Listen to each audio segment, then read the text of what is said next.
যদি স্বামী সংসারের খরচ ঠিকমতো দিতে না পারে তাহলে ইসলাম একজন স্ত্রীকে কি করতে বলে? যদি এটি আপনার প্রশ্ন হয় তাহলে এই ভিডিওটি আপনার জন্য, কারণ ইসলাম এই কঠিন পরিস্থিতিতে আপনাকে কি পথ দেখায় আজ আমরা সেটাই দেখব। পৃথিবীতে প্রতি মিনিটে প্রায় ৯০টি সংসার ভেঙে যাচ্ছে, আর তার পেছনে সবচেয়ে বড় কারণগুলোর একটি আর্থিক সমস্যা, স্বামীর উপার্জন কম বা না থাকা। গবেষণা বলছে প্রায় ১০% থেকে ২০% নারী স্বামীর আয় নিয়ে অসন্তুষ্ট, আর প্রায় ২৫% দম্পতির সংসারে নিয়মিত ঝগড়া লেগেই থাকে শুধু অর্থনৈতিক চাপে। ভাবুন তো, একটা ঘর যেখানে ভালোবাসা আছে কিন্তু টাকার অভাবে সেই ভালোবাসাই ধীরে ধীরে বিষে পরিণত হচ্ছে। এই পরিস্থিতিতে ইসলামের নির্দেশনা কি?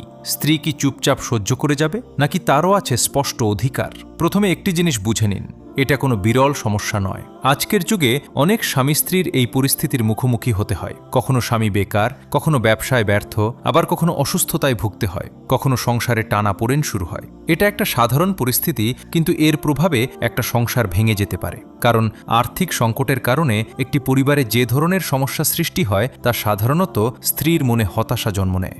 আমাদের কি কখনো অবস্থার উন্নতি হবে না? আবার স্বামীর মনে লজ্জা ও অপরাধ বোধ তৈরি হয়, আমি আমার দায়িত্ব পালন করতে পারছি না। সন্তানেরা বুঝতে পারে পরিবারে কিছু ভুল আছে। সবকিছু মিলিয়েই স্বামী স্ত্রীর সম্পর্কে ফাটল ধরে, কখনো এটা তালাক পর্যন্ত পৌঁছে যায়। ইসলাম এইসব পারিবারিক সমস্যার জন্য সমাধান দিয়েছে, শুধু স্বামীর জন্য নয়, স্ত্রীর জন্য। আর সেই সমাধানগুলো খুবই যুক্তিসঙ্গত, বাস্তবসম্মত। প্রিয় বোন, আগে বোঝা দরকার ইসলামে স্বামীর দায়িত্ব কি। আল্লাহ তাআলা সূরা নিসায় বলেছেন, পুরুষরা নারীদের তত্ত্বাবধায়ক। আল্লাহ একের উপর অন্যকে শ্রেষ্ঠত্ব দিয়েছেন এবং তারা যেন তাদের সম্পদ থেকে ব্যয় করে। এখানে শ্রেষ্ঠত্ব মানে শুধু ক্ষমতা নয়, এটার মানে দায়িত্ব, দেখাশোনা এবং সবচেয়ে গুরুত্বপূর্ণ আর্থিক দায়িত্ব। আল্লাহ তাআলা আরও বলেছেন সূরা বাকারায়, সন্তানের পিতার উপর সন্তানের মায়ের জন্য অন্ন বস্ত্রের ব্যবস্থা করা একান্ত দায়িত্ব। এই আয়াতে আল্লাহ তাআলা একটা খুব সূক্ষ্ম বিষয় শিখিয়েছেন, বিল মারুফ। এই একটা শব্দের মধ্যেই পুরো দায়িত্বটা বুঝিয়ে দেওয়া হয়েছে। এর মানে খুব কৃপণতা নয়, আবার অযথা অপচয় করা নয়, বরং পরিবারের প্রয়োজন অনুযায়ী স্ত্রীর প্রতি সম্মান রেখে যত্ন নিয়ে খরচ করা। কোরআনের নির্দেশনার পর এখন শুনুন রাসূলুল্লাহ সাল্লাল্লাহু আলাইহি ওয়াসাল্লাম কি বলেছেন। তিনি বলেন, তুমি যখন খাবে তাকেও খাওয়াবে, তুমি যখন পরবে তাকেও পরাবে। চেহারায় কখনো প্রহার করবে না, অসদাচরণ করবে না। খেয়াল করুন, এখানে শুধু খরচ দেওয়ার কথা বলা হয়নি, সমানভাবে যত্ন নেওয়ার কথা বলা হয়েছে। রাসূলুল্লাহ সাল্লাল্লাহু আলাইহি ওয়াসাল্লাম আরও অন্য একটি হাদিসে বলেছেন, যে স্বামী তার স্ত্রীকে খাবার আর পোশাক দেয় সে তার দায়িত্ব ঠিকভাবে আদায় করেছে। এর মানে খুব সহজ, স্ত্রীকে স্বামীর খরচ দেওয়া কোনো দয়া না, কোনো উপকার না, এটা স্বামীর দায়িত্ব। স্ত্রী এইসব চাইলে স্বামীর কাছে স্ত্রীর অতিরিক্ত দাবি হয় না, এটা স্বামীর কাছে স্ত্রীর অধিকার। সুতরাং স্পষ্টভাবেই বোঝা যায়, স্বামীর উপর স্ত্রী ও সন্তানের খরচ বহন করা এটা ওয়াজিব, বাধ্যতামূলক। প্রিয় বোন, মনে প্রশ্ন জাগতেই পারে, স্বামী যদি আয় করতে না পারে তখন কি হবে? এটা কিন্তু অস্বাভাবিক কিছু না। আজকাল অনেক পরিবারেই এমনটা হয়, কেউ চেষ্টা করছে তবুও আয় কম, কেউ অসুস্থ, কেউ কাজই পাচ্ছে না। এই সমস্ত ক্ষেত্রে স্ত্রীর করণীয় কি? ঠিক এখানেই ইসলামের সুন্দর দিকটা সামনে আসে। এই পরিস্থিতিতে ইসলাম একজন স্ত্রীকে দুটি পথ দেখায়, যে পথে একজন স্ত্রী নিজের অবস্থাও সামলাতে পারে, আবার সংসারটাও রক্ষা করতে পারে। স্ত্রী তার স্বামীকে মানসিক সমর্থন দেবে, এটাই স্ত্রীর কাছে স্বামীর অধিকার।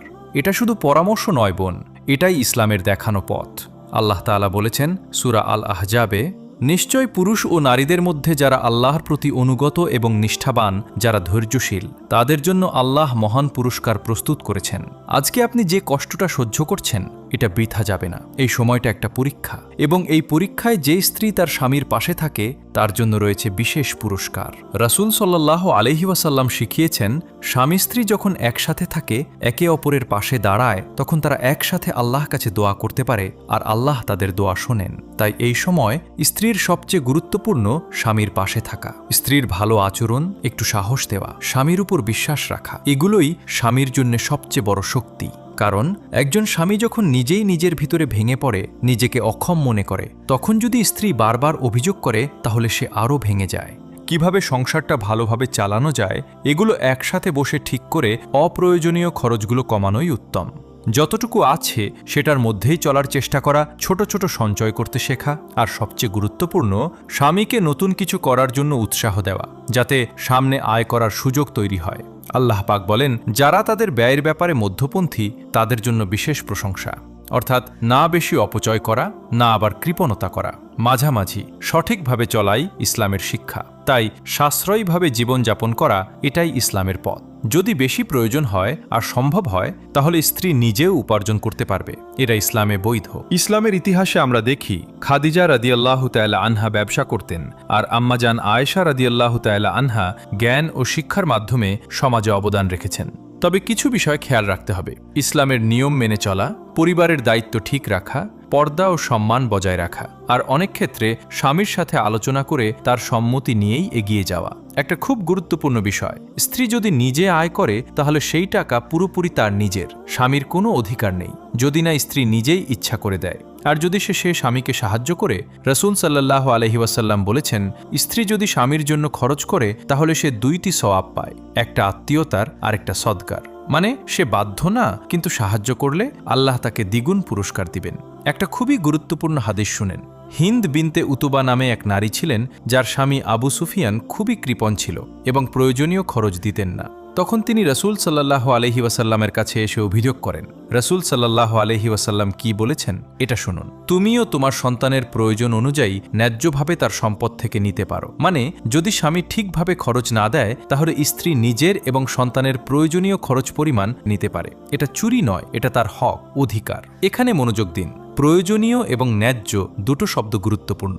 মানে তাড়নায় পড়ে সবকিছু নেওয়া যাবে না, যা দরকার, যা ন্যায্য তাই নিতে হবে। রাসূল সাল্লাল্লাহু আলাইহি ওয়াসাল্লাম বলেছেন, দোয়া হলো ইবাদতের মূল। তাই এই কঠিন সময়ে হাল ছেড়ে না দিয়ে আল্লাহর কাছে দোয়া করুন, কারণ যার জন্যে দরজা বন্ধ হয়ে যায় আল্লাহ তার জন্য নতুন পথ খুলে দেন। এখন আমরা একটা খুবই গুরুত্বপূর্ণ বিষয়ে আসি। প্রিয় বোন, আপনি কি করতে পারেন না? অন্যের সাথে মিলিয়ে স্বামীকে ছোট করা, কিন্তু এতে লাভ কিছুই হয় না। বরং যে মানুষটা আগেই কষ্টে আছে সে আরও ভেঙে যায়, আত্মবিশ্বাস হারায় এবং শেষে বাড়ি থেকেই চলে যেতে পারে। ইসলাম এটা মেনে নেয় না। কখনোই হতাশায় পড়ে হারাম রিজিকের পথ বেছে নিতে বাধ্য করবেন না। সুদ, প্রতারণা, অবৈধ কাজ এসব থেকে দূরে থাকতে হবে, কারণ হারাম টাকা কখনো শান্তি আনে না, এতে বরকত থাকে না, বরং ধীরে ধীরে পরিবারের সমস্যা আরও বাড়ায়।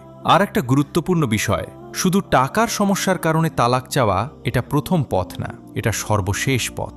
রাসূল সাল্লাল্লাহু আলাইহি ওয়াসাল্লাম বলেছেন, হালাল জিনিসগুলোর মধ্যে আল্লাহর কাছে সবচেয়ে অপছন্দনীয় কাজ হলো তালাক। তাই আগে ধৈর্য বোঝাপড়ার মাধ্যমে সমাধানের চেষ্টা করতে হবে। কিন্তু যদি সব চেষ্টা ব্যর্থ হয় আর স্বামী একেবারেই দায়িত্ব না নেয়, অলস হয়ে থাকে, তখন স্ত্রী চাইলে বিচ্ছেদ চাইতে পারে। কিন্তু মনে রাখবেন, এটাই সর্বশেষ সিদ্ধান্ত, প্রথম না। আমাদের ইসলামিক ইতিহাসে অনেক উদাহরণ আছে যা আপনাকে শক্তি দেবে। খাদিজা রাদিয়াল্লাহু তাআলা আনহা ছিলেন একজন সফল ব্যবসায়ী, কিন্তু যখন তিনি নবী সাল্লাল্লাহু আলাইহি ওয়াসাল্লামকে বিবাহ করেন তখন তিনি নিজের সম্পদ দিয়ে খরচ চালিয়েছেন।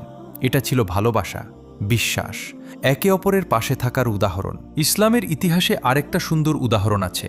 ফাতিমা রাদিয়াল্লাহু তাআলা আনহা এবং আলী রাদিয়াল্লাহু তাআলা আনহু। তাদের শুরুর জীবন খুব সহজ ছিল না, অনেক কষ্ট ছিল, অভাব ছিল, কিন্তু একটা জিনিস খুবই শক্ত ছিল, তাদের ভালোবাসা, তাদের ধৈর্য। এই কারণেই তারা ইসলামের ইতিহাসে একটা আদর্শ দম্পতি হিসেবে পরিচিত। তাদের জীবন আমাদের কি শেখায়? অভাব থাকলে ভালোবাসা কমে না, বরং ধৈর্য থাকলে ভালোবাসা আরও শক্ত হয়। আমাদের চারপাশে এমন অনেক পরিবার আছে যাদের আয় কম, জীবন সাদামাটা, তবুও তারা সুখে আছে, কারণ তারা জানে টাকা না, মানুষের সম্পর্কই সবচেয়ে বড় সম্পদ। প্রিয় বোন, স্বামীর সাথে মন খুলে কথা বলুন, শুধু অভিযোগ না, তার কথা শুনুন। তাকে বলুন, আমি আছি তোমার পাশে, আমি বুঝতে পারছি আমাদের সময়টা এখন খুব কঠিন, কিন্তু আমরা একসাথে এটা সামলাবো। এই একটা কথাই মানুষকে নতুন করে দাঁড়ানোর শক্তি দেয়। আপনার সন্তানদের শেখান যে প্রকৃত সম্পদ টাকা নয়, প্রেম, সততা, পরিবার, এটাই আসল সম্পদ। তাহলে তারা বড় হয়ে কখনো লোভী হবে না। স্বামীকে সম্মানিত করা, সামাজিকভাবে তার সম্মান রক্ষা করুন। কখনো অন্যদের সামনে তার সমালোচনা করবেন না। একজন মানুষ যখন সমাজে অসম্মানিত হয় তখন সে আরও হতাশ হয়ে যায়। যদি আপনারা তরুণ হন তাহলে ভবিষ্যতের জন্য একটা পরিকল্পনা করুন। ছোট করে কোনো কাজ বা ব্যবসা শুরু করা যায়? আরও পড়াশোনা করলে কি ভালো সুযোগ পাওয়া যাবে?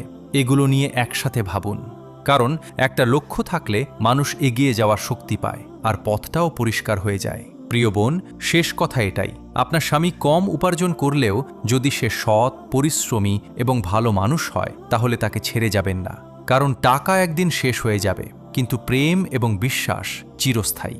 আল্লাহ বলেন, সৎকর্মশীলদের সাথে থাকুন, কারণ তারাই সফল হবে। এই কঠিন সময় একসাথে সামলালে আপনাদের সম্পর্ক আরও দৃঢ় এবং সুন্দর হবে। কারণ যে সম্পর্ক ঝড়ে টিকে যায় সেটাই আসল শক্ত সম্পর্ক, সেটাই সোনার মতো মূল্যবান। আমি আপনাদের সবার জন্য দোয়া করি, হে আল্লাহ, আমাদের অন্তরগুলোকে এক করে দিন, আমাদের সম্পর্কগুলোতে ভালোবাসা ও শান্তি দান করুন। আসসালামু আলাইকুম ওয়া রাহমাতুল্লাহি ওয়া বারাকাতুহু।